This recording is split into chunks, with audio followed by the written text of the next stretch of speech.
Venezuela के पास F-16 भी हैं, Su-27 और Su-30 भी हैं, वो उड़े क्यों नहीं भाई? अमेरिका के हेलीकॉप्टर्स आते हैं। वहां पर बेडरूम के अंदर जाकर सोए हुए वहां के जो सदर निकोलस मादुरो थे उनको उठाया, उनकी बीवी को उठाया। After years of calling China an ironclad friend, he didn't get any protection. He got picked up. अब चीन बड़ा खामोश है, चीन का डेफनिंग साइलेंस है। पूरी दुनिया में जो क्रिटिक्स हैं वो ये कह रहे हैं कि चीन और रूस का साथ तो देना ही नहीं चाहिए, इन पर तो भरोसा करना ही नहीं चाहिए, ये तो आपका दिफा भी नहीं कर सकते, ये तो आपको प्रोटेक्ट ही नहीं कर सकते। If you can't defend your friends, then you are not a great power. Maduro वो सोचते थे कि भी चाइना जो है उसे प्रोटेक्ट करेगा, तो कोई बात नहीं, चाइना के मेरे पास सारे हथियार हैं। 30 मिनट में एक सिटिंग प्रेसिडेंट को कैप्चर कर वो बाहर ले गए। What a humiliation for China भाई। जिस मुल्क के पास न्यूक्लियर वेपन्स हैं, जिस मुल्क के पास मिलिट्री की ताकत है, वही मुल्क अपने बॉर्डर्स की हिफाजत कर सकता है। भाई अगर हम शेख हसीना को आधे घंटे में वहां से रेस्क्यू करवा सकते हैं, हमारे पास कैपेबिलिटी है।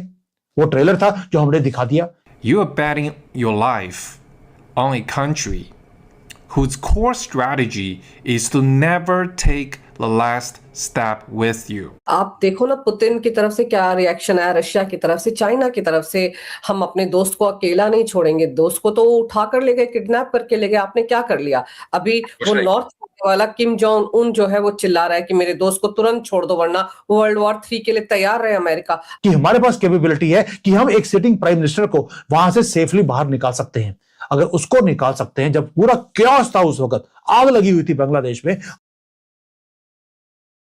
नमस्कार दोस्तों, वेनेजुएला में जो हुआ उसने पूरी दुनिया को हिला दिया है, खास करके चीन को, क्योंकि पिछले 1 दशक से चाइना लैटिन अमेरिका में काफी ज्यादा इन्वेस्टमेंट कर रहा था, जिसे अमेरिका ने मात्र 24 घंटे में खत्म कर दिया। दोस्तों, अब वेनेजुएला में जो कुछ भी हुआ उससे लोगों को एक चीज समझ आ गई है, और वो ये है कि चाइना पे कभी भरोसा नहीं करना चाहिए। और दुनिया के कई बड़े थिंक टैंक अब इस इंसिडेंट को भारत और चाइना से जोड़ते हुए कह रहे हैं कि भारत कभी भी मुसीबत के वक्त में अपनी अलायंस को अकेले नहीं छोड़ता, जैसे कि बांग्लादेश में हुआ था। दोस्तों, पिछले साल जब बांग्लादेश में कुछ ऐसा ही हुआ था, तब भारत ने शेख हसीना को अपने देश में जगह दी थी। लेकिन वहीं दूसरी तरफ कल वेनेजुएला में जब अमेरिका ने मिलिट्री स्ट्राइक्स की और उनके प्रेसिडेंट को उठा ले गए, तब चाइना ने कुछ एक्शन नहीं लिया, यहाँ तक कि एक स्टेटमेंट भी नहीं दी। इसी टॉपिक पर चलिए आगे पाकिस्तानी मीडिया का रिएक्शन देखते हैं। वीडियो को लाइक और चैनल को सब्सक्राइब करना ना भूलें। अच्छा, पूरा ऑपरेशन अमेरिका ने किया, लेकिन आप जरा गौर करें कि जहाज उड़ना तो दूर की बात है, इस पूरे ऑपरेशन में किसी एक अमेरिकी को एक खराश भी नहीं आई, उनके किसी हेलीकॉप्टर पे एक गोली तक नहीं चली और उनका सदर लेकर चले गए हैं। ये अंदर की गद्दारी के बगैर मुमकिन ही नहीं था। तो जो काम किया गया वो ये साफ बताता है कि अंदर से गद्दारी हुई थी। अब चीन बड़ा खामोश है, चीन का डेफनिंग साइलेंस है। पूरी दुनिया में जो क्रिटिक्स हैं वो ये कह रहे हैं कि चीन और रूस का साथ तो देना ही नहीं चाहिए, इन पर तो भरोसा करना ही नहीं चाहिए, ये तो आपका दिफा भी नहीं कर सकते, ये तो आपको प्रोटेक्ट ही नहीं कर सकते। गालियां पड़ रही हैं चीन और रूस को। लेकिन क्या आपको पता है कि कितने हजार किलोमीटर का फासला है वेनेजुएला और चीन के दरमियान? तकरीबन 12 से 13 हजार किलोमीटर बनते हैं। रूस और वेनेजुएला का फासला तकरीबन 9,000 किलोमीटर बनता है, या शायद दी अदर वे अराउंड है, 13 और 9,000 का फर्क है। इतने दूर से कोई कैसे मदद कर सकता है, आप मुझे बताएं, जबकि वो अमेरिका के बिल्कुल साथ है। ये बड़ा मुश्किल है।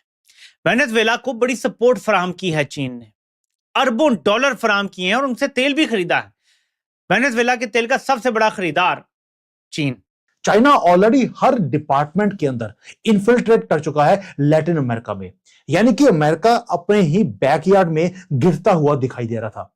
और ट्रंप ने एक ही चीज में क्या कर दिया, एक मैसेज दे दिया सबको, get out of my backyard.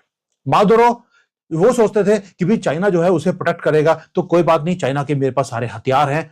30 minute में एक सिटिंग प्रेसिडेंट को कैप्चर कर वो बाहर ले गए, और उनकी जो मिलिट्री थी which are dependent on China was sitting ducks. ये मैसेज है हमारे लिए, और पाकिस्तान को भी आज नींदें नहीं आएंगी कि यार हमारी तो सारी जो हथियार हैं वो चाइना के हैं, और चाइना के हथियार बिल्कुल फेल हो गए वहां पर। और मादुरो को लगता था कि ड्रैगन का पैसा और इसका जो पूरी मिलिट्री कॉम्प्लेक्स की जो चीजें हैं वो मुझे शील्ड करेंगी। He was wrong. जैसे ही अमेरिकन ने किक किया इस ऑपरेशन को, बीजिंग कुछ नहीं कर पाया और मॉस्को वो बिजी था यूक्रेन के अंदर, वो सेव नहीं कर पाए। और आज बीजिंग स्केर्ड है क्योंकि उसके मालूम है कि भाई अगर आज वेनेजुएला गया है कल को मेरा नंबर भी आ सकता है। लेकिन वेनेजुएला वो टारगेट इसलिए किया गया सिर्फ इसलिए क्योंकि चाइना के साथ सीधा पंगा अमेरिका लेना नहीं चाहता। और चाइना बिगेस्ट प्रॉक्सी है वेस्ट का, वेनेजुएला बिगेस्ट प्रॉक्सी है चाइना का। और चाइना से पंगा लेने का मतलब है कि आपने सारी सप्लाई चेन्स को डिस्टर्ब कर दिया। वहां पर भी आएंगे सप्लाई चेन्स के ऊपर भी। लेकिन अगर मुद्दा था डेमोक्रेसी का, मैंने बता दिया मुद्दा डेमोक्रेसी का नहीं है। ड्रग्स का मुद्दा होता तो आप चाइना को टारगेट करते। मुद्दा था चाइना का इन्फ्लुएंस जो लैटिन अमेरिका में बढ़ता जा रहा है। पैनामा को इन्होंने ऑलरेडी कैप्चर कर लिया था चाइना ने, और लैटिन अमेरिका की सारी कंट्रीज की जितनी भी दादागिरी है उसको अपने कब्जे में कर लिया और साथ में टारगेट किया गया अमेरिका को। दूसरा, ये सारा कुछ जो चाइना कर रहा था, अब अमेरिका ने क्या किया है, एक मैसेज भेज दिया शी जिनपिंग को कि तुम पॉलिटिशियंस को बाई कर सकते हो, लेकिन तुम यहां पे जो पोर्ट्स हैं उसको बनाकर उसको कैप्चर कर सकते हो। लेकिन जब मेरी मिसाइल्स आएंगी या मेरे हेलीकॉप्टर आएंगे तो जो तुम्हारे दोस्त हैं उनको कैप्चर कर कर भी मैं तुम्हारे नाक के नीचे से लेके जा सकता हूं। यह मैसेज था शी जिनपिंग के लिए जो डोनाल्ड ट्रंप को देना जरूरी था। और दूसरा, जो लोगों ने अमेरिका को सीरियसली लेना बंद कर दिया, अब वो दोबारा से सीरियसली लेंगे। तीसरा, ये तो हो गया मैटर डेमोक्रेसी का, और सारा कुछ जो मैंने बता दिया आपको कि वहां पर जो ये मेजर मामला है, ये सारे की सारी चीजें वेनेजुएला को चाइना की तरफ से दी गई। ये दो मुद्दे तो हो गए। अब तीसरा है इकोनॉमी। इसका तेल से कोई लेना देना नहीं है। आप इकोनॉमिक्स देखिए, वो ज्यादा ब्रूटल है। यूएसए के बैंक्स दे आर शेकिंग और बहुत बड़ा बैंक एक बंद हो चुका है। अमेरिका का जो डॉलर है वो अंडर प्रेशर है। एक फॉलिंग या फेलिंग इकोनॉमी को फिक्स करने का अमेरिका के पास एक ही तरीका है, वो है या तो ऑयल को लूटो या युद्ध में चले जाओ। और ट्रंप ने इस मोमेंट को यूज किया एक युद्ध का माहौल खड़ा करने के बाद। अब देखिए, कंबोडिया थाईलैंड का वॉर अभी बंद नहीं हुआ, दोबारा शुरू हो गया। ईरान आग लगी हुई है, सऊदी अरेबिया यूएई लड़ रहे हैं, हमास और इजराइल की लड़ाई अभी बंद नहीं हुई है। इधर से नया प्रॉब्लम ये शुरू कर दिया। यानी कि टारगेट कुछ और था। मैंने पहले बोला आपको, एक फेलिंग इकोनॉमी को ठीक करने के लिए दो ही तरीके हैं, एक है वॉर, दूसरा है ऑयल के ऊपर कंट्रोल। लेकिन ट्रंप ने दुनिया के लार्जेस्ट ऑयल रिजर्व्स, दुनिया का सबसे बड़ा रिजर्व है वो वेनेजुएला के पास है, उसको सिर्फ सीज ही नहीं किया, उसने साथ में ओपेक को फिनिश किया है। ट्रंप वहां से तेल को लेकर फ्रीली अपने कंट्री में नहीं लेके जा सकता। वो क्या करेगा, वो फ्लड करेगा मार्केट को तेल के साथ। इससे जो तेल की प्राइसेस हैं वो कम आने वाली हैं।